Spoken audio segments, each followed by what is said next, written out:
যে কেন্দ্রগুলো আমরা দেখেছি আমাদের সহকর্মীরা জানাচ্ছিলেন মোটামুটি বলা যায় যে কত শতাংশের মতো ভোট পড়েছে আপনার কাছে? বেশিরভাগ জায়গায় আমরা শুনেছি যে আসলে 17% 20% এর মধ্যেই আসলে ঘোরাফেরা করছে এবং সময় যত গড়াচ্ছে ভোটার উপস্থিতি তেমন দেখছি না আমরা। তারপরও বেশিরভাগ জায়গায় সন্তুষ্টি প্রকাশ করছেন ভোটাররা এবং তারা আশা প্রকাশ করছেন যে খুব নির্বিঘ্নেই ভোট প্রদান করবেন।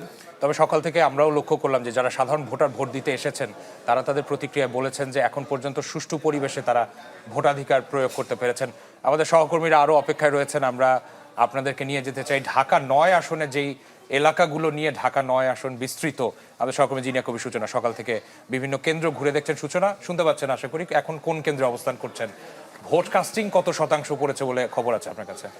হ্যাঁ, Rashed, mother take Abdul Aziz school and কলেজের যে কেন্দ্র, সেখানে কিন্তু অর্থাৎ এই স্থানে 6টি কেন্দ্র রয়েছে, 3টি পুরুষদের জন্য, 3টি মহিলাদের জন্য, এবং এখানে মোট ভোটার সংখ্যা 3819।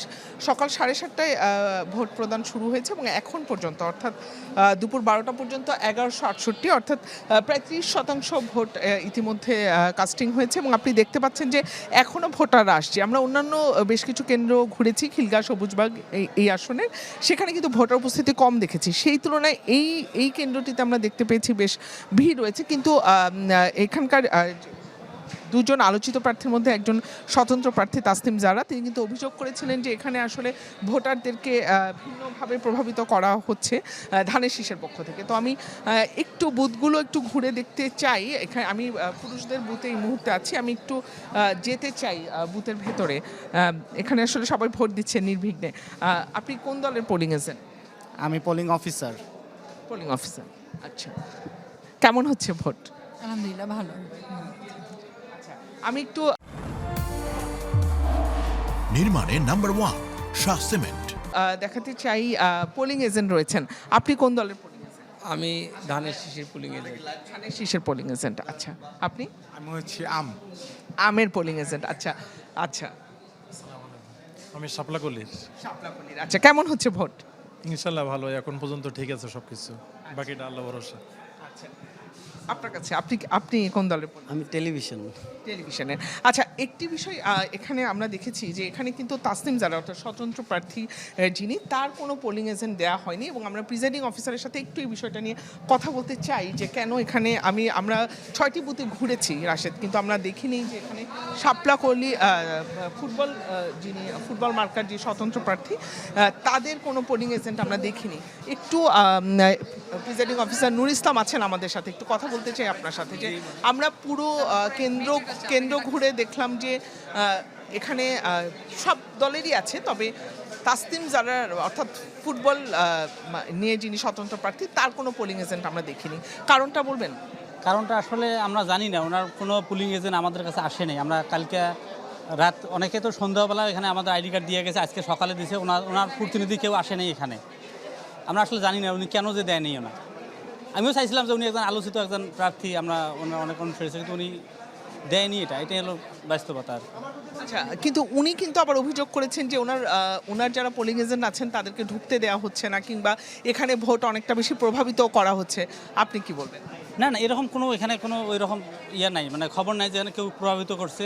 আর ওনার কেউ এখানে আসে নাই, কেউ আসেনি। কেউ আসি প্রমাণ করুক যে এখানে যে আসছে ওনারা, যে আমরা তাকে অসহযোগিতা করছি বা পুলিং এজেন্ট হিসেবে নিয়োগ দিই নেই, এরকম কেউ বলতে পারবে না। সুশৃঙ্খলভাবেই হচ্ছে। হ্যাঁ, সুশৃঙ্খলভাবে এখানে ভোট হচ্ছে, এখানে কোনো বিশৃঙ্খলা নাই এবং খুব উৎসাহের সাথে সবাই ভোট দিচ্ছে এখানে। ধন্যবাদ আপনাকে। আসলে আপনি শুনছিলেন যে এখানে আসলে বেশ উৎসাহ উদ্দীপনার সাথে ভোট দিচ্ছে এবং 30% ভোট এখন পর্যন্ত কাস্টিং হয়েছে এবং যারা প্রিজাইডিং অফিসার সহ যারা সহকারী প্রিজাইডিং অফিসার আছেন তারা বলছেন বেলা বাড়ার সাথে সাথে তারা প্রত্যাশা করছেন যে আরও ভোটার উপস্থিতি বাড়বে। সূচনাকে অনেক ধন্যবাদ। জিনিয়া কবির সূচনা বলছিলেন একই অবস্থা ঢাকা 9-এর কেন্দ্রগুলোতেও, তারা বলছেন যে বেলা বাড়ার সাথে সাথে রাশেদ, একটি বিষয় যুক্ত করতে চাই। সকাল 11টা পর্যন্ত আসলে নির্বাচন কমিশন থেকে জানানো হয়েছে যে 32,000 কেন্দ্রে ভোট পড়েছে 14.96%। এই আপডেটটি আমার কাছে রয়েছে এবং পরবর্তী আপডেট আবারও যদি পাই অবশ্যই জানাবো। আমরা এবার কাজী ফয়সালের কাছে যেতে চাই, তিনি সেখানকার আপডেট জানাবেন। ফয়সাল, জানাবেন আপনি যেখানে রয়েছেন সেই কেন্দ্রের কি অবস্থা দেখতে পাচ্ছি? অনেক ভোটার দেখতে পাচ্ছি আমরা রাশেদ, সেখানকার খবর জানাবেন।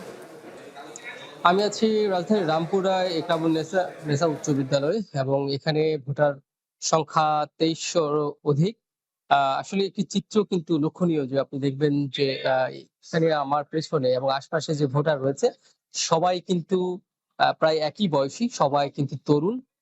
আমরা আসলে এটি লক্ষণীয় এবং আমরা আসলে তাদের সঙ্গে একটু কথা বলার চেষ্টা করব লাইভের এক পর্যায়ে। আমরা ঢাকার একটু চিত্র আপনাদেরকে জানাতে চাই। আমরা আসলে এর আগে বেশ কয়েকটি এলাকায় ঘুরেছি, ঢাকা 11 আসন সহ আরো কয়েকটি আসনে আমরা ঘুরেছি, দেখেছি পরিস্থিতি, এবং এখন পর্যন্ত রাজধানীর কোথাও কোনো অপ্রীতিকর ঘটনার তথ্য এখন পর্যন্ত আমাদের কাছে নেই। আমরা স্বরাষ্ট্র উপদেষ্টাকেও দেখেছি, তিনি কথা বলেছেন, তিনি বলেছেন যে শুধু একটি বিচ্ছিন্ন ঘটনা ছাড়া আসলে তেমন কোনো আহ উল্লেখযোগ্য ঘটনা কিন্তু এখন পর্যন্ত তিনি দেখেননি, এবং বিভিন্ন বাহিনী বিভিন্ন সংস্থার যারা প্রধান রয়েছেন তারা কিন্তু বিভিন্ন স্থানে ভোট দিয়েছেন এবং তারা বলছেন যে নিরাপত্তা ব্যবস্থা সন্তোষজনক, এবং ভোটাররা কিন্তু একই কথা বলছেন। আমরা দুই একজন এখানে যারা তরুণ বয়সী যারা ভোট দিতে এসেছেন, আমরা দুই একজনের সঙ্গে একটু কথা বলার চেষ্টা করব। আসলে আমরা দেখছি যে এখানে পুরো লাইনে যারা আছেন আপনারা প্রায় সবাই একই বয়সী। আসলে এবার বলা হচ্ছে যে তারুণ্যের জোয়ার ভোটের মাঠে দেখা যাবে, সেটা একটু বলবেন আসলে, আপনার অনুভূতি জানতে চাই। অনুভূতি বলতে এই যে সব তারুণ্যরা সবাই একসাথে আমরা ভোট দিতে যাচ্ছি, সবাই ভোটের একটা আমেজ কাজ করতেছে, এই আর কি। ভালো। আসলে দেখলাম যে আসলে যে বলা হচ্ছিল যে এবার ভোটের মাঠে তারুণ্যের জোয়ার, এবং তরুণরা কিন্তু মোট ভোটার সংখ্যার অর্থাৎ 1/4, 1/4 কিন্তু তরুণ, এবং তাদেরকে আমরা কিন্তু মাঠে সক্রিয় দেখছি। তো এখন পর্যন্ত আসলে রাজধানীর কোথাও কোনো অপ্রীতিকর ঘটনার তথ্য আমাদের কাছে নেই, পুরো পরিস্থিতি স্বাভাবিক রয়েছে। নতুন করে কোনো তথ্য থাকলে নিশ্চয়ই আমরা আপনাদেরকে জানি। ফয়সাল, অনেক ধন্যবাদ আপনাকে। এই লাইনটিতে তরুণ ভোটারই সবচেয়ে বেশি দেখতে পাচ্ছিলাম আমরা, রাশেদ যেমনটা তারাও দেখছিলাম। অপেক্ষারত আছেন এবং বলছেন বেলা বাড়ার সাথে সাথে এখন পর্যন্ত খুব সহিংসতার কোনো খবর এখন পর্যন্ত পাইনি, পর্যন্ত তেমন বলা কোনো যায় যে সহিংসতার খবর শান্তিপূর্ণ আমরা পরিবেশ পাইনি। এই ভোট গ্রহণ।